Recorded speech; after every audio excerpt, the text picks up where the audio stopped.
میرا نام عبداللہ رینول ہے۔ میں البانوی نسل مقدونیہ کا باشندہ ہوں اور اس وقت بیلجیم میں زیر تعلیم ہوں۔ بہت سے دوسرے لوگوں کی طرح میں بھی قادیانیت کی دجالی جال میں پھنس گیا تھا۔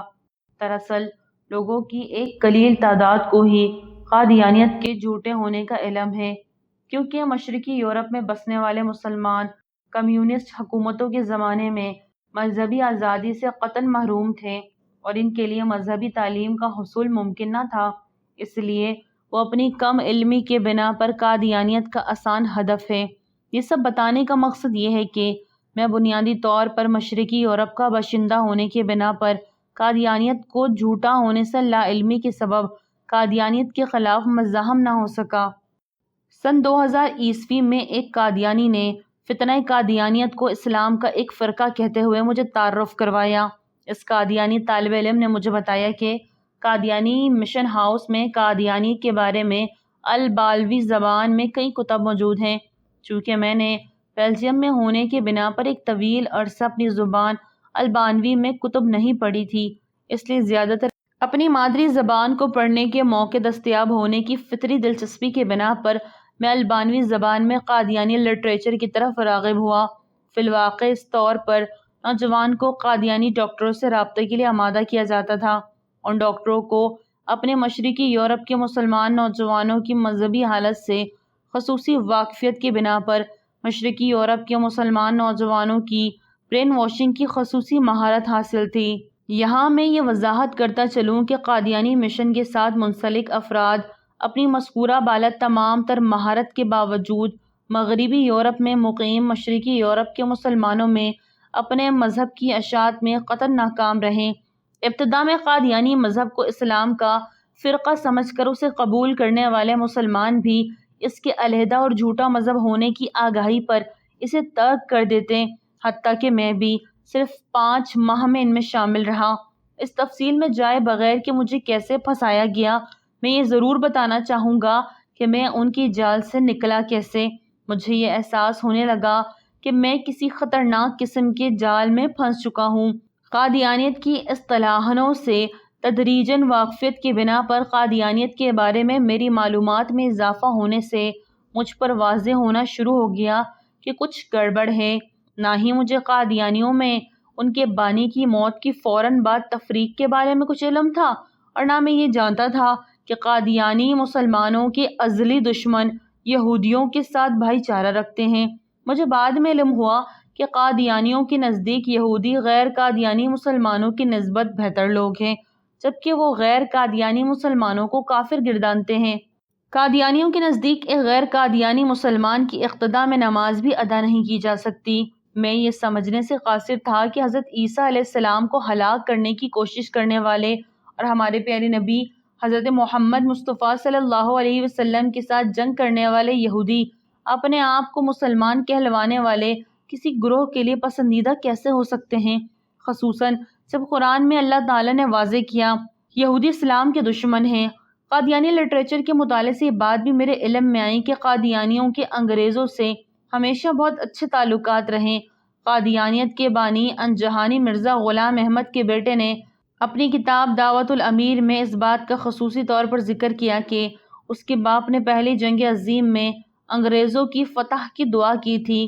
انگریز برصغیر پاک و ہند میں بطور استعماری قوت کے داخل ہوئے تھے۔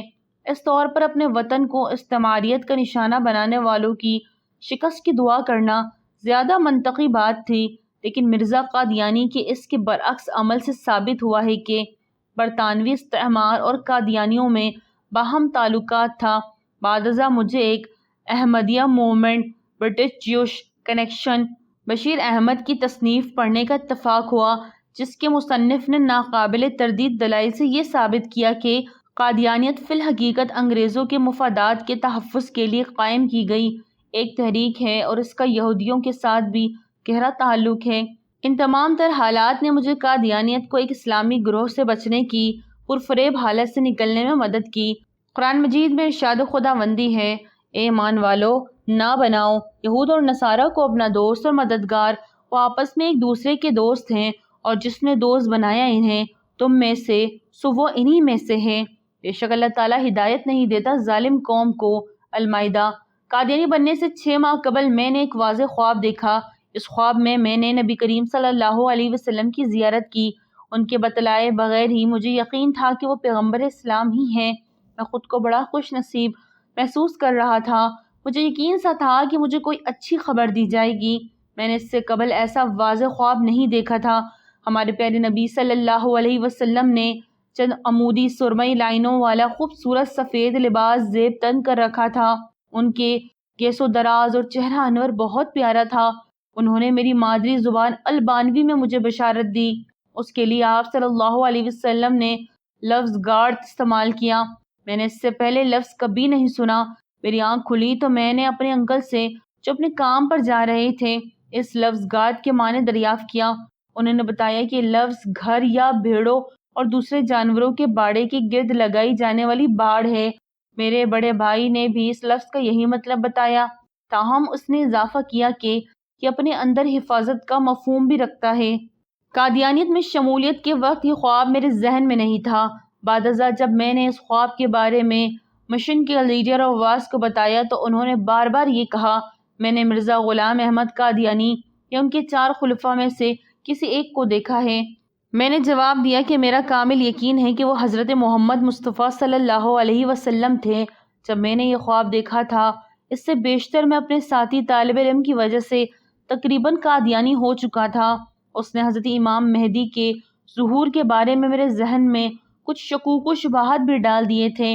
جب میں نے اس سے اس خواب کے حوالے سے قادیانیت کے بارے میں اپنے شکوک و شبہات کا اظہار کیا، اسے یہ بھی بتلایا کہ یہ خواب اللہ کی طرف سے تھا، تمہیں اس لیے دکھایا، میری شبہات کی بنیاد میرا خواب ہے، تو اس نے مجھے لکھا کہ دراصل وہ خواب تمہارے لیے اللہ کی طرف سے قادیانیت کی جانب رہنمائی کے غرض سے تھا۔ وہ خواب تمہیں اللہ نے اس لیے دکھایا کہ تم قادیانیت کے دائرے میں داخل ہو جاؤ۔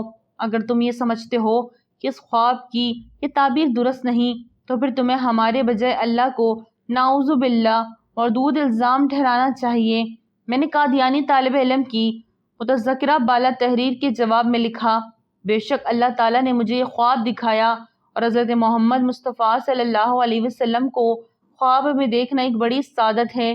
یہ درست ہے کہ میں نے قبل از اسلام سے انحراف کیا، لیکن یہ قطعاً عارضی تھا اور اس عارضی انحراف سے مجھے قادیانیت کا اصلی چہرہ دیکھنے کا اتفاق ہوا اور مجھے پتہ چل گیا کہ قادیانیت سراسر گمراہی ہے۔ اس طور پہ یہ میرا مقدر تھا کہ تمہارے حلقہ میں شامل ہو جاؤں اور مجھے یقینی طور پہ یہ پتہ چل جائے کہ قادیانیت مطلقاً غلط ہے۔ مرزا غلام احمد قادیانی نے ایک کتاب بعنوان اسلامی اصولوں کی فلسفی لکھی تھی۔